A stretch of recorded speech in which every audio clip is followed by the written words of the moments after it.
os 3 batismos.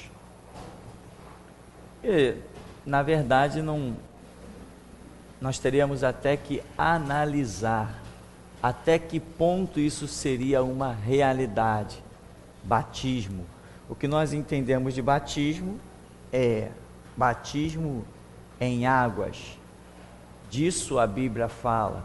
Mas João Batista diz: ele vos batizará com o Espírito Santo e com fogo. O que seria esse batismo? Seria mergulhar em alguma coisa? Não. A palavra batismo significa ser envolvido. Se significa ser envolvido, tudo bem, então nos batizaria com o Espírito Santo, ele nos envolveria com o seu Espírito Santo. Batismo com fogo, nós estaríamos envolvidos em fogo, mas envolvidos em fogo, aí nós já caímos para dentro da simbologia, que fogo representa a palavra de Deus, que traz juízo ao mundo.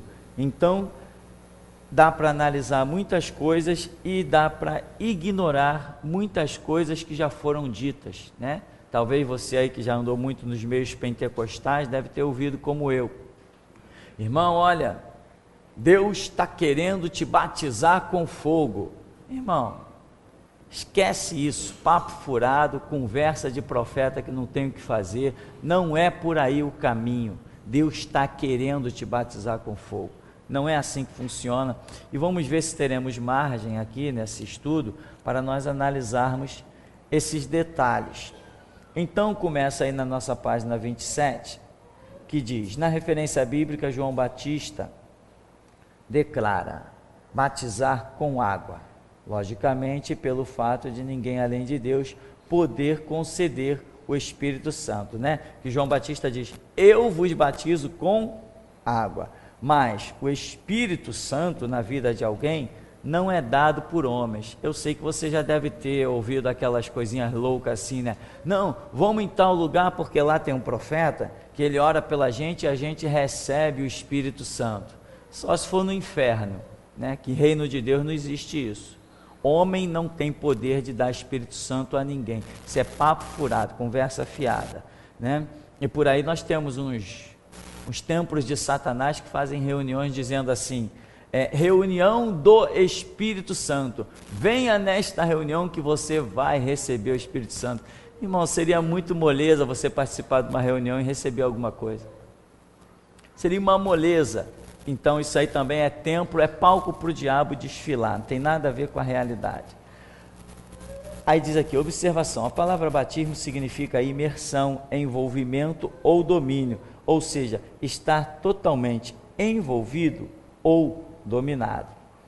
Aí tem várias referências que você deve acompanhar. Diz aí a sequência do texto. Eis aqui uma ordenança deixada pelo Senhor Jesus.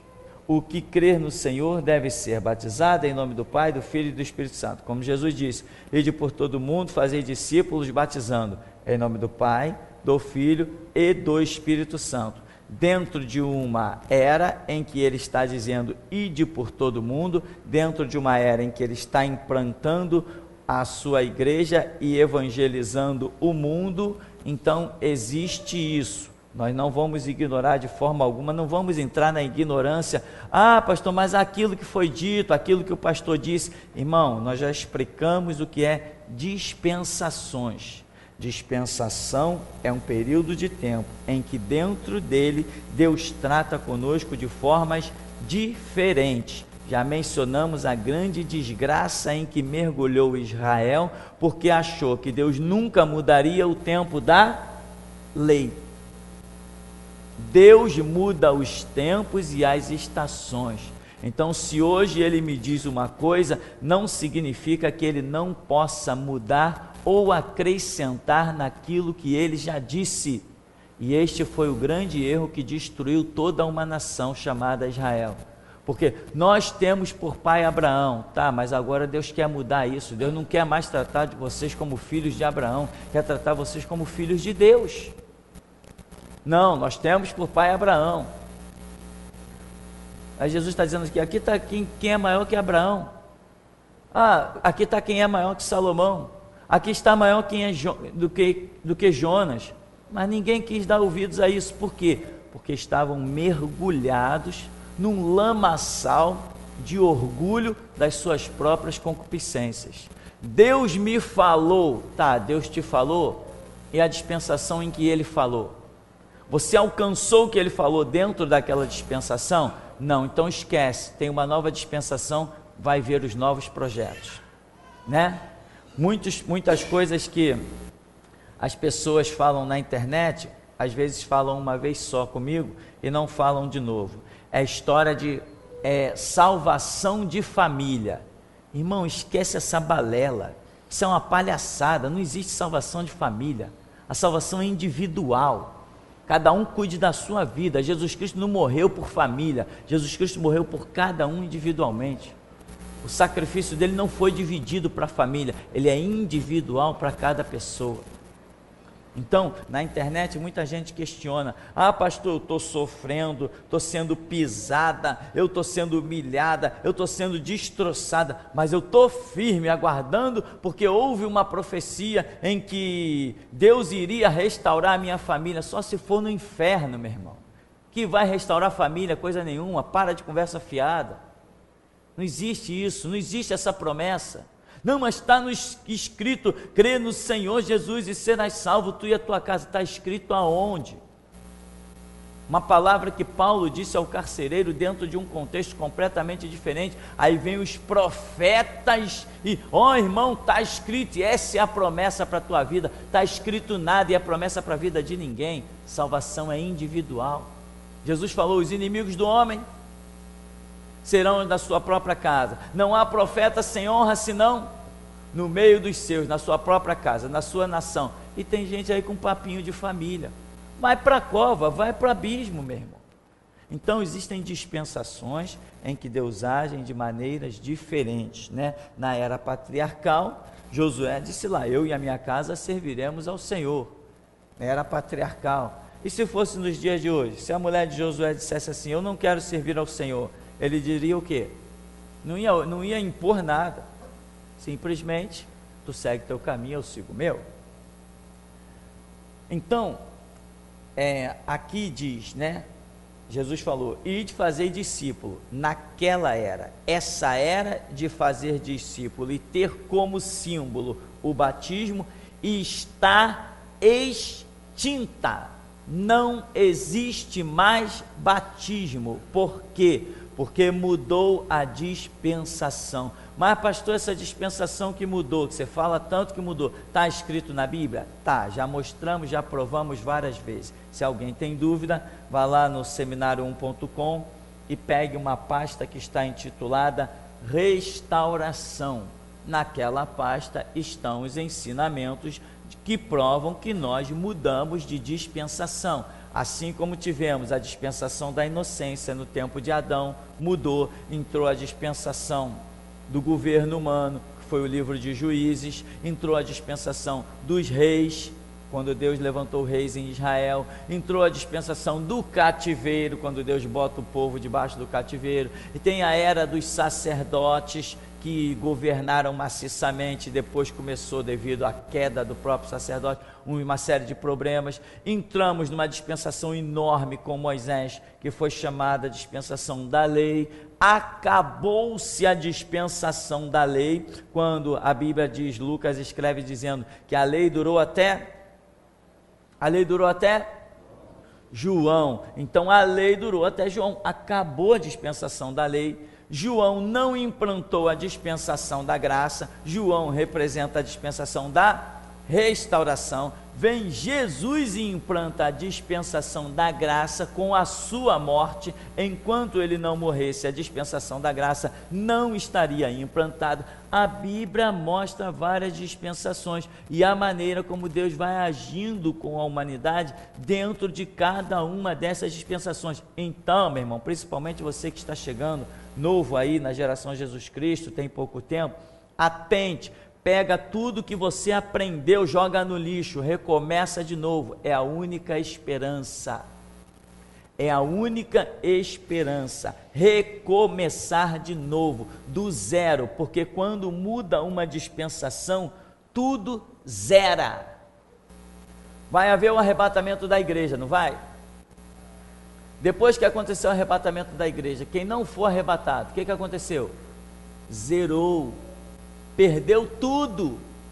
Se tinha muitas coisas, tinha fé, mas não alcançou posição suficiente para ser arrebatado, o arrebatamento acontece e a pessoa vai para o zero. Todo o galardão que ela pode ter trabalhado em 50 anos de evangelho, vai para o zero, ela não tem mais nada. Aí entra a era do reinado do anticristo, e ela vai ter que confessar Jesus com a guilhotina no pescoço para escapar da morte e do inferno, para escapar do inferno. Galardão? Não existe galardão mais nenhum para quem não for arrebatado. Então, isso precisa ser entendido. Se alguém não está entendendo, pague o seu preço. Vai lá comprar, que nem as virgens nécias. Volta lá e vai comprar, e aproveita enquanto é tempo, porque no tempo das virgens nécias, que está para vir, elas foram comprar, foram estudar, só que quando voltaram, a porta já se havia fechado, tá? Então, aqui diz, o texto do Evangelho de Marcos é o único que diz, quem crer e for batizado será salvo. O que nós frisamos aí? Existiu uma doutrina que dizia assim, irmão, a sua salvação se consuma quando você é batizado, isso naquela época, e isso nunca foi uma realidade. A Bíblia, apesar das polêmicas desse texto, das coisas de original, etc, etc, a Bíblia não enfatiza que batismo salve ninguém. Essa doutrina de batismo para a salvação vem do templo de Satanás chamado Igreja Católica Apostólica Romana, em que eles batizam a criança, miudinha lá, para dizer que ela saiu do paganismo, para que a alma dela seja salva. Aí eles batizam lá e daqui a pouco aquela criança se torna dono do morro, traficante, estuprador, assassino. Que paganismo que saiu? Ninguém sai de paganismo nenhum por uma questão de recebeu uma água benta ou amaldiçoada na testa. Isso não é realidade. A realidade, o verdadeiro batismo é o envolvimento com a palavra, com os princípios e conceitos de Jesus Cristo, dia após dia. É isso que faz a diferença. Aí aqui então, esse texto que diz, quem crer e for batizado, o que acontece? Só achamos esse texto juntando salvação com batismo somente no finalzinho do Evangelho de Marcos, e nós já aprendemos na própria doutrina bíblica que as coisas de Deus são confirmadas pelo número 2. Portanto, se eu achar uma coisa escrita na Bíblia uma vez só, pode estar certo de que não é o bastante para que você conceba aquilo como uma doutrina, porque sempre que se trata de doutrina, você encontra o assunto em mais de um lugar. Isto é uma regra de Deus na Bíblia. Você sabe o que é uma regra? Regra é aquilo que não muda. Isto é uma regra. Então, aqui em Marcos diz, quem crer e for batizado será salvo. Não, não é verdade. O ladrão da cruz não foi batizado, muita gente já morreu em cima de um leito de hospital e não teve chance de ser batizado, muita gente se converteu e não chegou a ser batizado, e mesmo assim a sua salvação não foi comprometida, porque batismo nunca salvou nem salvará ninguém.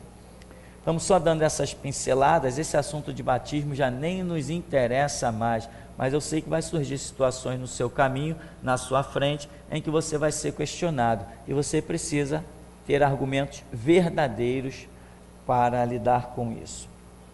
Diz lá embaixo assim, batismo, envolvimento no Espírito Santo, Aí diz, ministrado pelo céu. Quero frisar que quando falo de batismo no Espírito Santo, não estamos nos referindo ao fato de ter ou não o Espírito Santo, tampouco o fato de falar ou não em língua estranha. Todo que aceita Jesus Cristo como Senhor e Salvador único pessoal, tem em si o Espírito Santo como garantia da sua salvação. O que acontece? Desenvolveu-se uma doutrina pelas igrejas que dizia assim, você tem o Espírito Santo? Tenho. Então você fala a língua estranha, Quem foi o infeliz que criou essa regra? Quem foi o infeliz? Eu não sei, mas isso é cenário de Assembleia de Deus. Né? Inclusive, para ter cargos nas Assembleias de Deus, tem que obrigatoriamente falar língua estranha. Claro, você chega lá e ninguém fala língua estranha. Ninguém fala, eles imitam uma língua, eles mentem que falam, e quem não tem discernimento espiritual do que é uma língua estranha, acha que eles estão falando língua estranha. São um bando de mentirosos, fingindo que falam uma língua estranha. Sabe para quê? Para receber cargo. Porque lá só pode receber cargo quem falar língua estranha, né? Então, da onde que tiraram essa ideia? Eu sei de onde tiraram essa ideia, de textos bíblicos, mas que não dizem nada disso, não tem nada a ver com essa falsa realidade que os assembleianos criaram. Então, falar língua estranha não é uma obrigatoriedade para provar que alguém tem o Espírito Santo. Paulo mesmo descreve as obras da carne e os frutos do Espírito. E quando Paulo descreve o que é fruto do Espírito, ele não escreveu lá falar língua estranha. Ainda que em Corinto, ele diz lá para a igreja que estava numa confusão tremenda, ele diz assim: eu falo mais língua que todos vocês aí. Mas ele, quando descreve os frutos, ou o fruto do Espírito Santo, ele não coloca falar língua estranha. E também, se ele colocasse, eu hoje estaria aqui dizendo: Paulo cometeu esse erro, fez essa besteira, mas não fez. Naquele episódio ele não fez. Então, outra coisa, batismo no Espírito Santo. O que nós entendíamos de batismo no Espírito Santo? A unção do Espírito Santo, né? A capacidade às vezes de ter um talento espiritual, ter uma visão, ter uma interpretação de línguas e etc. Essas coisas todas que já dia a dia acontecem, essas coisas, isso não é ministrado por homens. Por que eu escrevi aqui? Ministrado pelo céu. Porque, meu irmão, eu me afatiguei de discutir com assembleiano, que me chamava: irmão, vamos em tal lugar, tem um homem lá cheio do poder, pô, ele ora e a gente é cheio do Espírito Santo. Eu falei: meu irmão, já passei dessa fase de meninice. Que papo é esse de que eu vou lá num homem que ele vai orar e eu vou ser cheio do Espírito Santo? Que criancice é essa? Não, irmão, você está desprezando os homens de Deus. Que desprezando o homem de Deus? Eu estou valorizando Deus e a sua palavra.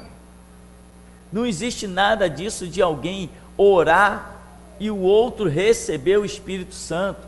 Nada disso, nada disso. Nós somos um vaso. Se em determinado momento, numa reunião de oração, num clamor, alguma situação, seja ela qual for, se num determinado momento a pessoa está pronta, vem aquele mover de Deus e a alcança. Mas se a pessoa está vivendo uma vida na maior sem vergonhice, vai lá para alguém orar e receber o Espírito Santo? Que papo é esse? O cara cheio de mentiras, cheio de hipocrisia, cheio de sem vergonhice na sua vida. Não, eu vou lá porque aquele cara vai orar, eu vou receber o Espírito Santo. O Espírito Santo é algo que é ministrado, não vamos nem chamar de Espírito Santo, a unção, a graça, os dons, os talentos, essa força explosiva, essa convicção que vem do alto, que muitos chamam até de batismo no Espírito Santo. Isso é ministrado por Deus, quando Ele olha a vida da pessoa e diz assim: aquele camarada ali está numa posição que é digno de receber do que eu tenho para ele. Senão, o outro lá pode clamar, gritar, tem mais. Eu fui numas reuniõezinhas dessas, né? Às vezes, por curiosidade, a gente também vai, vamos ver que negócio é esse. Aí chega a hora que chamam na frente, a gente fica só olhando.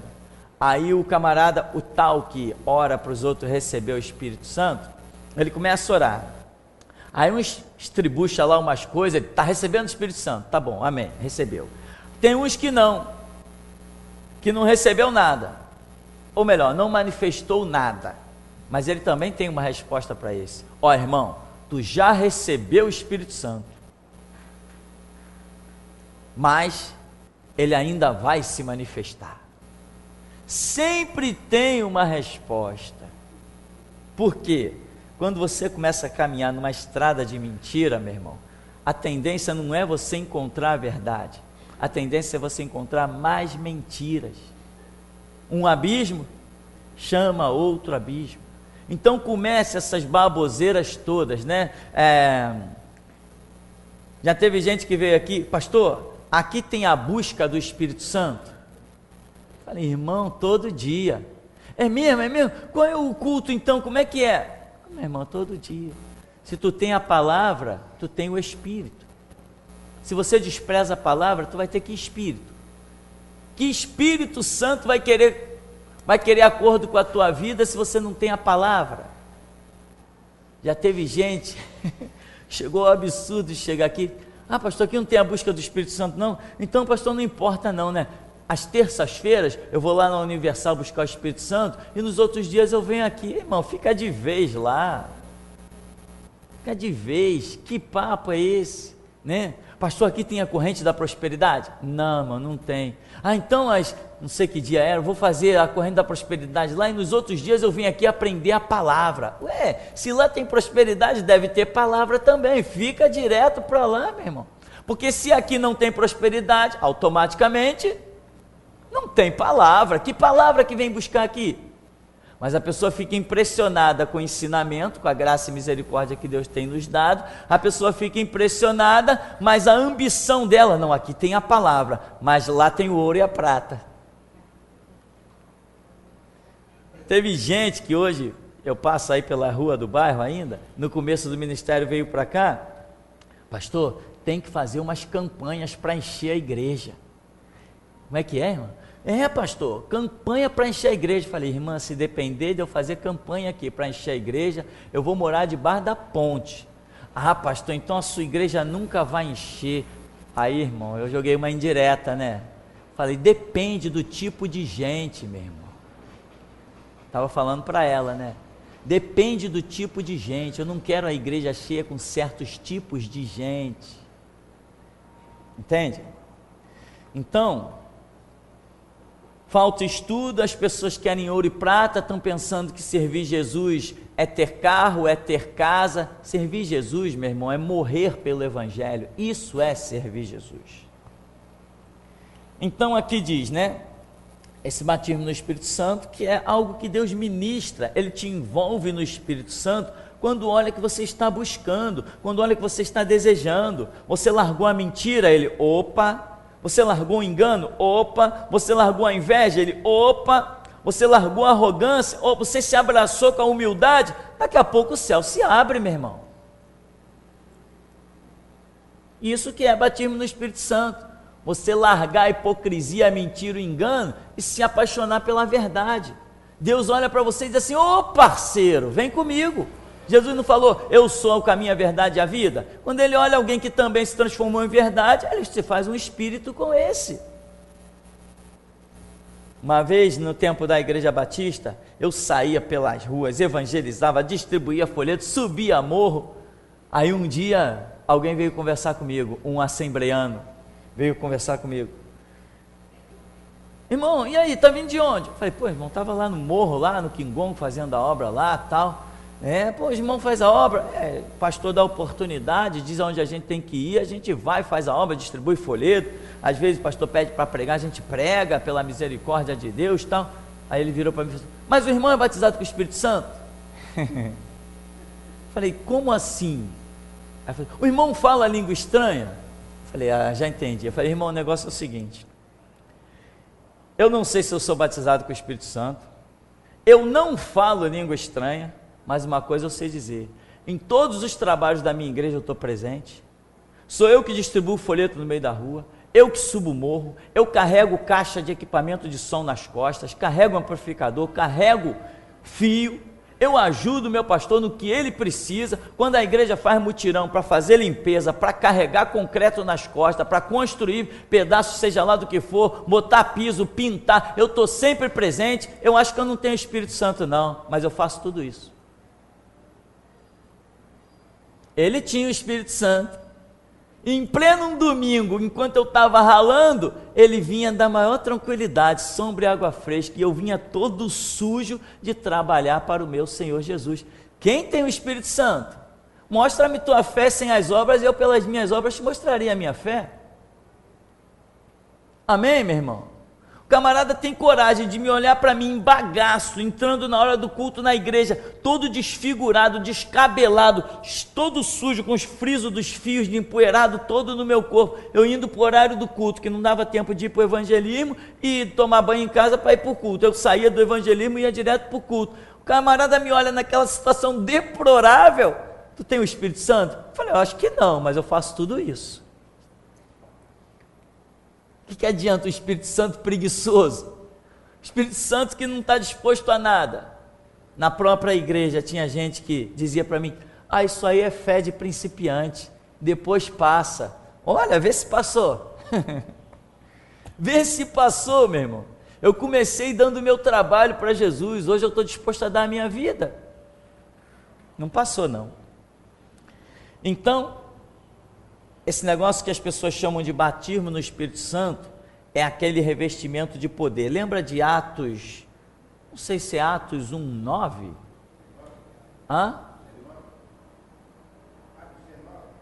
Não. É Atos 1:8. Atos 1:8 diz assim, mas recebereis a virtude do Espírito Santo e falareis língua estranha. Está escrito não. Lucas 24:49 e Atos 1:8 diz o seguinte, recebereis a virtude do Espírito Santo e sereis minhas testemunhas. Então quem tem o Espírito Santo? Quem fala a língua estranha? Não está nem sendo mais prova, meu irmão. Se tu olhar literalmente o que a Bíblia diz, ter o Espírito Santo é quem é testemunha. E tem mais, sem essa graça do Espírito Santo, essa virtude, esse poder, você não consegue testemunhar. Tua boca fica travada, as palavras não fluem. Mas quem tem o Espírito Santo, está conversando com alguém, e daqui a pouco começa a falar, quando acaba a conversa a pessoa diz assim, caramba, eu nem sabia que sabia tanta coisa. Quem já teve essa experiência assim? 1, 2, 3, 4, 5, 6, 7. O que acontece? Isso é uma prova de que houve a ação do Espírito Santo, porque você começa a falar coisas e uma palavra emenda na outra e daqui a pouco tu está falando e a pessoa está olhando para você assim que nem congelada. Quando você termina a conversa você diz, caramba, como eu falei coisa para aquela pessoa, eu nem sabia que sabia tanta coisa. Agora, o que adiantava você chegar ali na frente da pessoa e peraí, vou falar um pouquinho de língua estranha aqui, laba, não sei o que lá, não sei das quantas, tá bom, e daí, edificou o quê? Então a verdadeira virtude do Espírito Santo não é simplesmente falar língua estranha, ter visões espirituais, sonhos proféticos, não. Nabucodonosor era cheio do Espírito Santo? Não era não? Mas ele teve o sonho que hoje nós nos baseamos para o final dos tempos, né? Foi Nabucodonosor que teve o sonho da estátua, irmão, não foi Daniel não, hein? Mas ele não era cheio do Espírito Santo? Não era. Faraó era cheio do Espírito Santo? Mas o cara teve o sonho a respeito do que viria a acontecer sobre o mundo. Ele teve um sonho profético mundial. Não foi José que teve aquele sonho. De repente, esse negócio de certos talentos não tem nada a ver com o Espírito Santo. E aí? Vamos deixar isso aí para cada um pensar. Agora, uma coisa eu sei, que a interpretação tem que vir de quem está cheio do Espírito Santo. O contato com Deus para entender as coisas, esse sim é quem está cheio do Espírito Santo. Amém, irmão? Então nós temos que analisar os pontos e não se deixar levar, mas muita gente se deixa levar porque o povo perece por falta de conhecimento, estudo. Então diz aí, lá no finalzinho assim, na página 27 diz, um fato é ter o Espírito Santo para ser salvo. Aí diz, outro fato é o batismo, envolvimento, revestimento, autoridade, capacitação para testemunhar. Quanto ao falar em línguas, pode ser que evidencie o revestimento de poder, porém, não necessariamente, pois a Bíblia não nos mostra tal regra, e o falar em línguas não é um único dom, mas um dos diversos dons dado pelo Espírito Santo para a edificação da igreja. Observação, João 20, 22 mostra-nos os discípulos recebendo o Espírito Santo, mas nenhum dom é evidenciado no momento. Ou seja, quando Jesus se apresenta aos seus discípulos e diz, recebei o Espírito Santo, e soprou sobre eles, né? Jesus chamou aqueles discípulos, mas depois disse para eles, ficai em Jerusalém, até que do alto sejais revestidos de poder, né? Ficai em Jerusalém, até que do alto sejais revestidos de poder. Então aqui em João, quando Jesus ressuscita e se manifesta aos seus discípulos, ele diz, recebei o Espírito Santo e soprou sobre eles. Pergunto, eles receberam o Espírito Santo? Creio que sim. Jesus disse, recebei, e soprou como símbolo disso. Tá, eles receberam? Receberam o Espírito Santo. Eles criam em Jesus, criam no Evangelho. Então eles tinham o Espírito Santo, porque quem crê em Jesus, quem crê no Evangelho, tem o Espírito Santo, porque ninguém pode dizer que Jesus Cristo é Senhor, senão pelo Espírito Santo. Tudo bem, mas e o poder? Nenhum poder. Aí Jesus diz, ficai, agora vocês que têm o Espírito Santo, ficai em Jerusalém, até que do alto sejais revestidos de poder, não do Espírito Santo. Então é esse revestimento de poder que a igreja passou tradicionalmente a chamar de batismo no Espírito Santo, né? Eu considero um nome meio complicado diante de certos aspectos teológicos, mas mudar isso fica meio complicado. Então, eu quero até saber aí, se você estiver querendo formular a sua pergunta, as suas dúvidas, tem outros textos que eu tenho certeza que você vai ler e vai ficar em dúvida, mas você precisa analisar com cuidado, tipo, Paulo foi numa cidade, aí perguntou, vocês receberam o Espírito Santo quando creram? Aí qual foi a resposta dos discípulos? Nós nem ouvimos falar que existe Espírito Santo.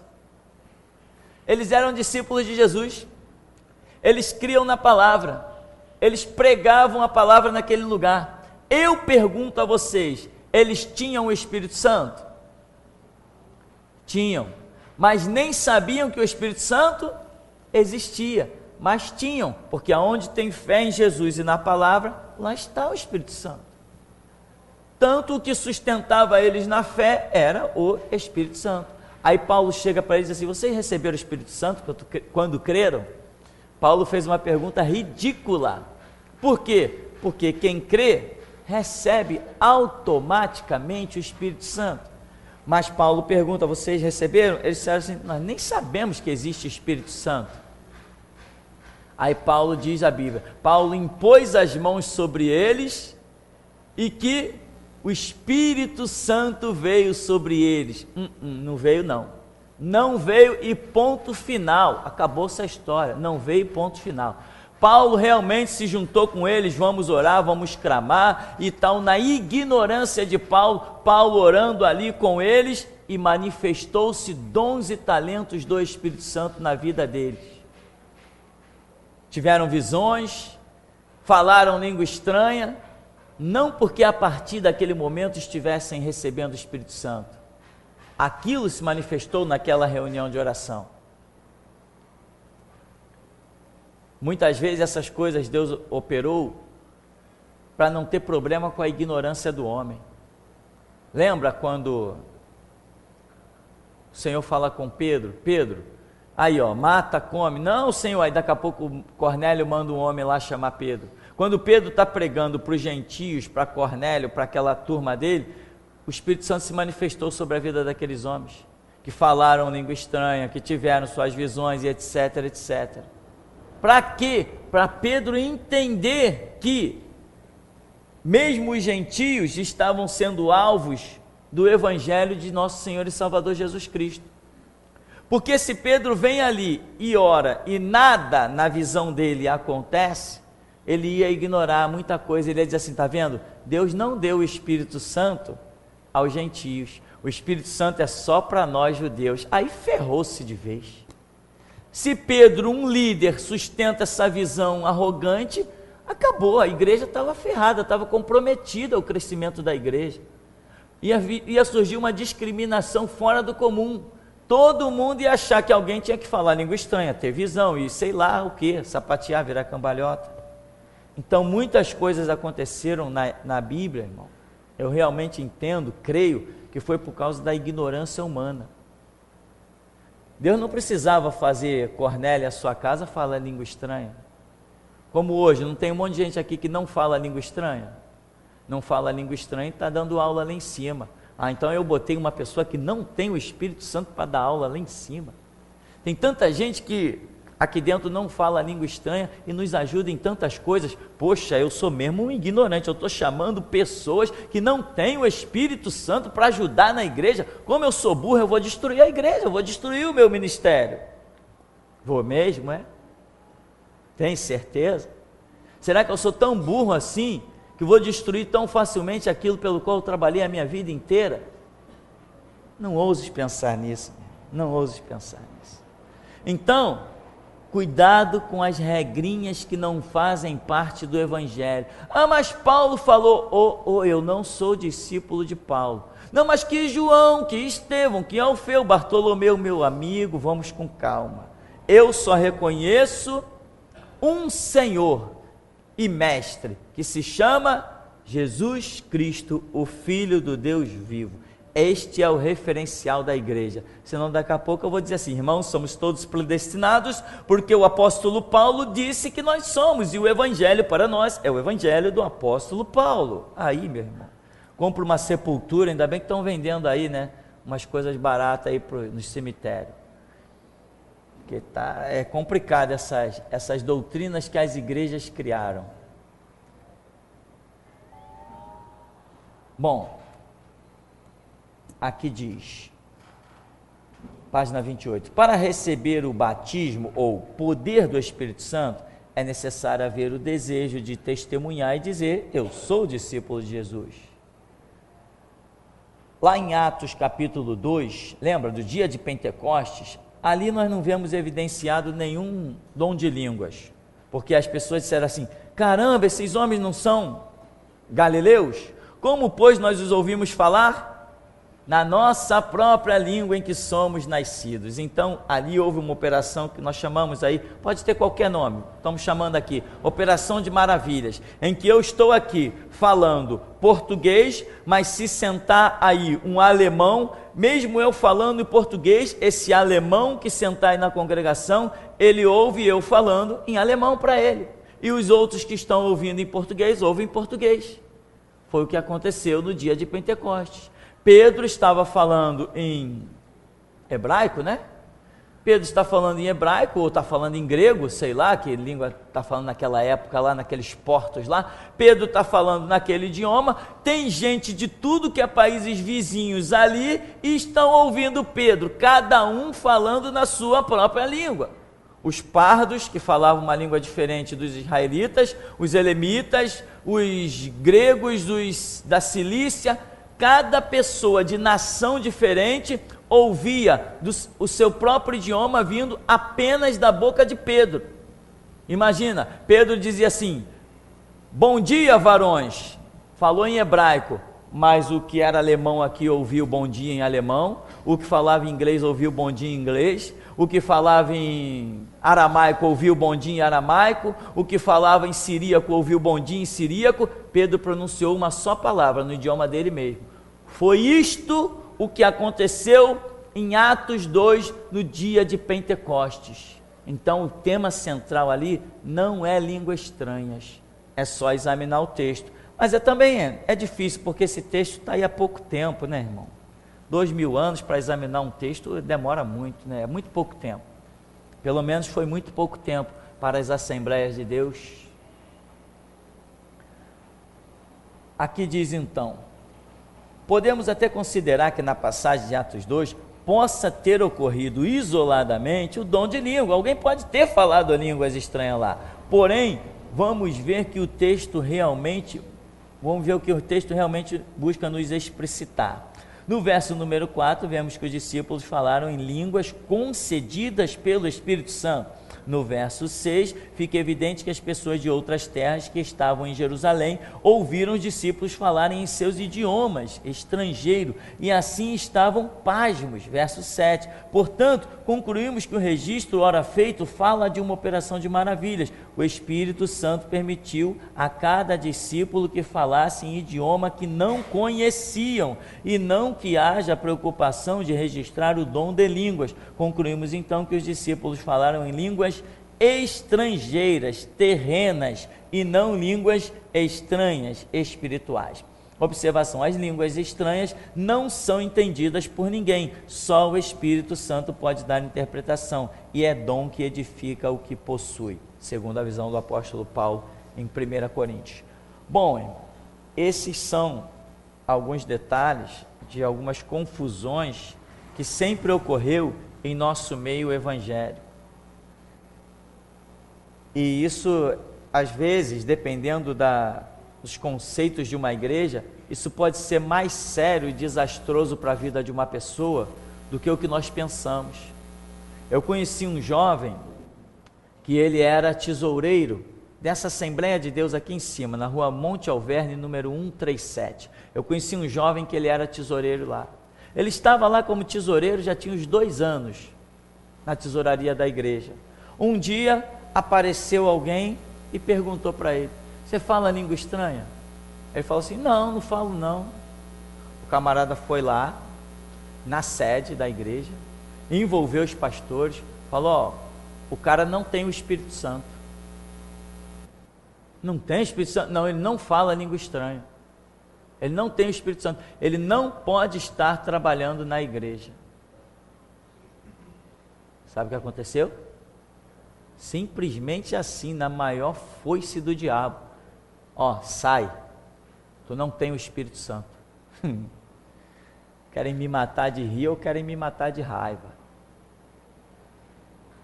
Tirou o rapaz, resultado, você já sabe. Tem pessoas que ficam tão frustradas e tão decepcionadas com certas coisas que não se levanta nunca mais. E é por isso que eu fico indignado, meu irmão. Não fico indignado porque os caras estão falando besteira, não. Que falem a besteira que quiser. Na internet me chamam de anticristo, e é como se eu tivesse bebido um copo d'água, não estou nem aí. Eu não fico na bronca porque alguém fala besteira. Eu fico na bronca porque alguém está destruindo a vida pela qual meu Senhor Jesus morreu. É nisso que eu fico na bronca. Falar besteira? Caramba, eu nasci ouvindo besteira. Até hoje eu ouço besteira. Agora, a questão é que estão destruindo vidas, pelas quais o nosso Senhor Jesus nos mandou trabalhar, resgatar, levantar. Essa é a questão. Sabe o que é? Reunir alguém lá e na mão grande: ó, tu tem que sair, tu está expulso daqui porque tu não tem o Espírito Santo. Como não tem o Espírito Santo? Trabalhou 2 anos na tesouraria, nunca meteu a mão num centavo. Eu acho bom deixar esse cara lá, mesmo sem ter o Espírito Santo. Sabe o que aconteceu? Tiraram ele, botaram outro. Irmão, não estou te contando historinha não, eu moro nesse bairro há 47 anos. Eu estou falando de episódios daquela igreja dali, da Monte Alverne, número 137. Botaram outro, que era humilde, falava língua estranha, era pai de família muito bonita, e um cidadão exímio e exemplar. Botaram o cara na tesouraria. Com 2 anos, o camarada comprou carro zero. Passou mais não sei quanto tempinho, ele construiu a bela casa dele. Um dia um irmão vendeu um veículo, vendeu um carro, deu dinheiro para a igreja, e lá ficou. Passou 1 ano, aquele irmão falou assim: pô, aquele dinheiro, eu precisava saber quanto que eu vendi aquele carro, eu esqueci. Peraí, mas eu dei o dízimo. Se eu ver o valor do dízimo, eu vou saber quanto que eu vendi aquele carro. Aí foi lá na igreja: irmão, eu precisava ver o livro da tesouraria, do ano tal, porque Eu queria saber o valor que eu vendi aquele veículo. Ah, o ano tal? Ah, está aqui o livro, irmão, olha aí. Ué, irmão, minha contribuição não está aqui não. Ué, irmão, olha direito aí. Ué, irmão, não está, minha contribuição não está aqui. Eu vou lá na sede, vou resolver isso lá na sede. Ó, eu dei no ano tal uma contribuição de X, de tantos mil reais, que eu vendi um veículo, e eu não estou vendo a minha contribuição aqui. Sabe o que aconteceu, irmão? Como se diz lá no alto daquele morro, a casa caiu, perdeu. O camarada simplesmente não anotava tudo, tinha coisa que ele anotava só na casa dele, levava para casa. Mas esse era o que falava línguas, muito humilde, cheio do Espírito Santo. O outro, pobrezinho, coitado, que não falava línguas, não tinha o Espírito Santo, trabalhou na tesouraria 2 anos, nunca roubou nem um centavo. E esse saiu de lá com fama de ladrão, que era o homem cheio do Espírito Santo. E isso não é história que eu estou falando aqui. Rua Monte Alverne, número 137. Se alguém de lá quiser vir tratar comigo, a gente trata. A gente trata. Por quê? Por causa das doutrinas palhaças e loucas que eles criam. Cegos, não sabem nada de Bíblia. A única coisa que sabem é iludir as pessoas com cargos e promoções. Criando seminários aí, um seminário básico das Assembleias de Deus hoje está custando R$200. Não sei nem que nome que se dá isso, isso não é mercenarismo não, isso deve ter um outro nome. R$200 por mês? Para estudar a Bíblia? Isso é função de graça que a igreja tem que dar. A igreja é uma faculdade de Bíblia, é obrigação da igreja ministrar Bíblia. A igreja está na terra só para isso, para ministrar Bíblia. Aí eu vou e começo a cobrar. Quando eu começo a cobrar R$200 para ministrar Bíblia, eu pergunto aqui, todo mundo aqui dentro pode pagar? Não, não pode. Então, o ensino bíblico se tornou limitado a quem possa pagar. Ah, e como é que a Bíblia diz: de graça recebeste, de graça dai? Entende as coisas, irmão? Então eles botaram alguém lá, cheio do Espírito Santo, e com tanta sabedoria assim, o camarada conseguiu desviar dinheiro, né? E construiu uma bela casa. Depois saiu, não reembolsou nada, fica tudo dito pelo não dito. E tem mais, eu ainda vi esse camarada se apresentar em outras igrejas. E as pessoas diziam: está aqui o irmão fulano, irmão humilde, irmão abençoado, tal. E eu dizia assim: esse é o cara. O camarada tinha uma aparência de humildade, mas eu conhecia ele. Eu sabia que ele tinha roubado tudo, eu sabia de todo escândalo. Aliás, que eu conheço, metade desse bairro eu conheço. 47 anos morando no mesmo lugar. E é por isso que muita gente não gosta de mim, porque viu a minha miséria e hoje não suporta ver a glória que Jesus Cristo realizou na minha vida. Que se explodam, amém, irmão?